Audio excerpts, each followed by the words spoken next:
I've been working as a professional photographer for the past 5 years, and during that time, I've had the pleasure of photographing hundreds of people. Now, in 5 years, I'm by no means the finished article, I'd never claimed that, but I have learned an awful lot during the process. And in this video, I'd like to share with you 10 fairly brutal truths that you need to know before you engage with a photographer. Number one, I'm afraid to say you get what you pay for. You can get good value photography for sure, but if you buy cheap, you're likely to be disappointed. You can't expect to get, supercar type performance when you go out and buy a cheap hatchback. And it's the same with photography, I'm afraid to say. The best photographers out there have made a substantial investment in the gear they use, the cameras, the lenses, the lighting, but also in their education, in their professional development by organizing test shoots and going on styled shoots and just constantly honing their craft.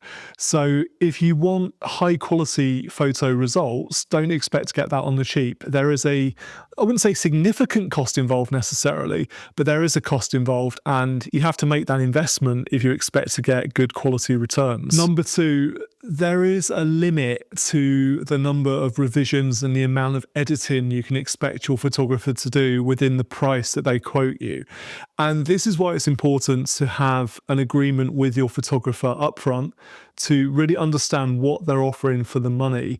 Because yes, it's reasonable to make one or two tweaks and to edit photos within that original package. But if you continually go back to your photographer and ask them to make further changes, further revisions, that will incur a cost. They can't do that for free. It does take a substantial amount of time to edit photos, or at least to edit them well. The approach that I take is to edit every single photograph I take and share with the client by hand. I don't rely on AI for culling or editing. I don't slap presets and filters on my photos. I do each one as an individual project. And that takes time. Depending on the scope of the editing, I can be spending anywhere from 15 to 20, 30 minutes on a photo. In some cases, for really sort of high-end retouched photos, up to an hour or longer per image. So if you expect your photographer to go through 50 or 100 images and re-edit them over and above what you'd already agreed to, then that is going to incur a cost. Number three, patience equals perfection. Now, good photography can take time. It's not a process you want to be rushing. There are times when I've had to take headshots and portraits of people in very, very rushed circumstances. Corporate headshot days are a great example. I might have between 30 seconds and 90 seconds to take that headshot of each person as they sort of cycle through the mini studio setup, but that's not the norm. If you want a really great portrait taken of you, you have to give it some time, an hour or longer, because it takes time to relax. It takes time to build a rapport between you and the photographer and to take enough photos in enough different scenarios to capture the one that absolutely represents what you're looking for is absolutely perfect. Now, I'm a bit of a perfectionist and I look for every little tiny detail. If I have to take a quick portrait, I can do it. And, if I'm ever in a situation where I'm put in front of a celebrity and I've got a minute or two within their busy schedule, I'll get on with it. I'll have the lighting set up. I'll have my settings all dialed in on the camera. But that's not the norm. If you're getting portraits done for yourself and you want them to be really, really high quality, please, please, please make sure that you allow enough time for that process to play out. Number four, your vision isn't universal. And what I mean by that is great photography should always be collaborative. It should never be solely the job of the photographer to say, this is what I'm going to shoot with you and in my way or the highway. So please do look for inspiration, share ideas, use Pinterest boards. They're really useful to sort of set the mood and set the scene. But I always say to people, and I turn down several inquiries every month because of this, pick a photographer, choose a photographer because you like their personal style, their existing style. Don't go out there and find a Pinterest reference image and say, that's what I want, and then go and find a photographer that doesn't normally shoot that style of photography. It doesn't work like that. So start by picking the photographer's style that you like, that you want for that particular shoot, and then apply that to what you're trying to achieve. So don't go out there with that blanket idea that all photographers can shoot any style. It's not the case. The styles that photographers offer and shoot have taken years to build up to really finesse and get down to that chosen style. So look at the portfolio and accept that the photos you'll get from a photographer should be representative of their existing portfolio. That's how it works. Number 5, I'm afraid to say Mother Nature plays a role, especially when we're doing shoots outside. I've had multiple shoots in the past where the weather fairy has played a part in having to postpone a shoot, because if it's heavy rain or if it's really grey and gloomy as it has been today when I'm shooting this outside, it's just no good for natural light photography.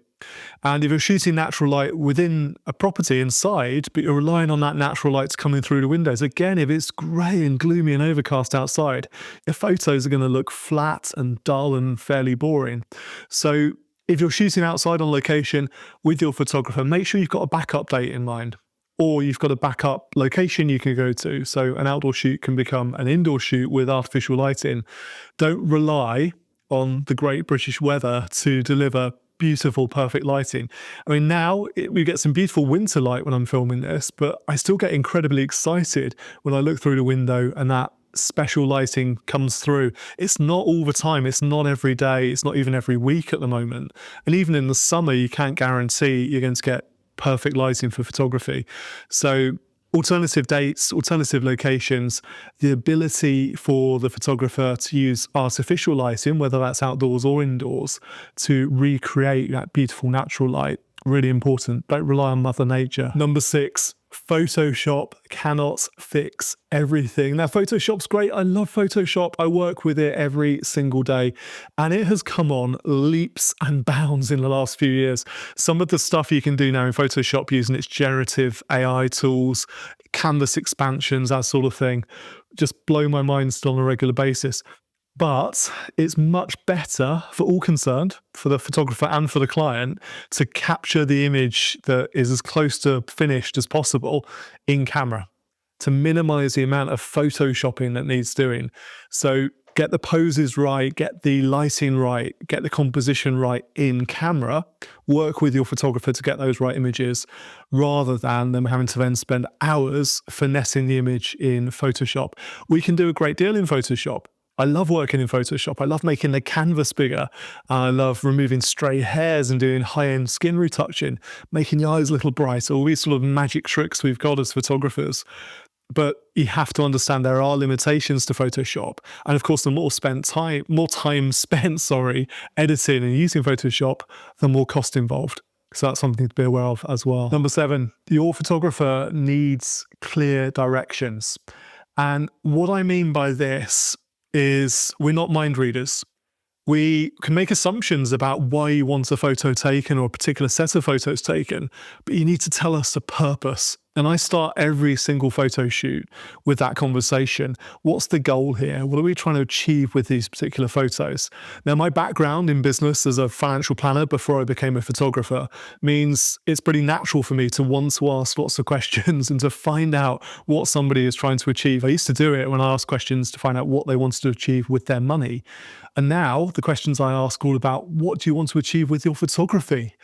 Because if I know the goal, the end ultimate goal of your photos, I can make sure the photos I take are perfectly suited to that goal. So don't expect us to be mind readers, but instead tell us why you want the photos, what you want them to deliver for you. And that way we can make that happen. Last minute changes do have consequences. And what I mean by this is good photography takes a bit of planning. And if a last minute change is sprung on us as a photographer, that can mean we have to change the way we do things. We might need different gear, different focal lengths of lenses. We might need different lighting setups. I've had situations in the past where clients have sprung on me very last minute changes in venue, for example. And that's fine. I don't mind changing venue as long as I know where I'll be shooting and what I can do within that venue.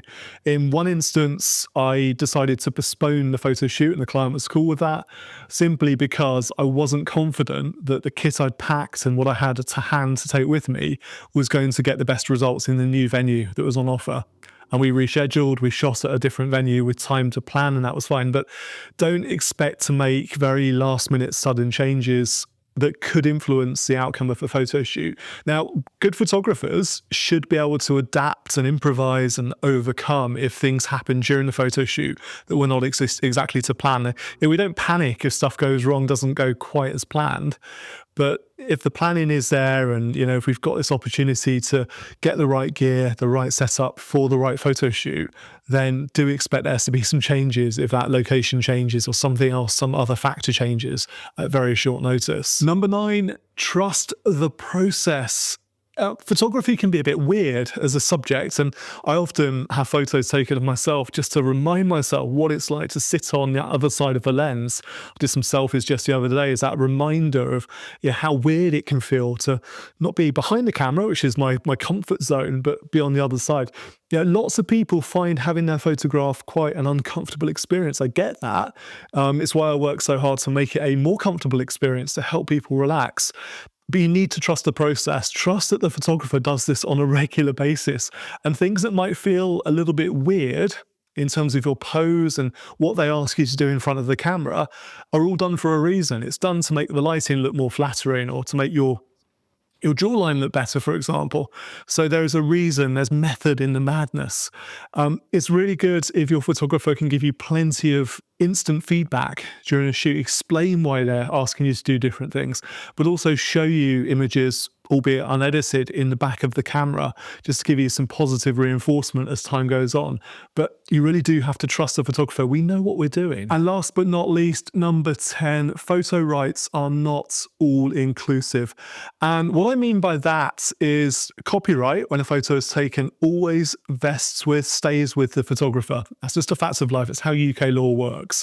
We assign limited rights to the client to use photos in certain ways.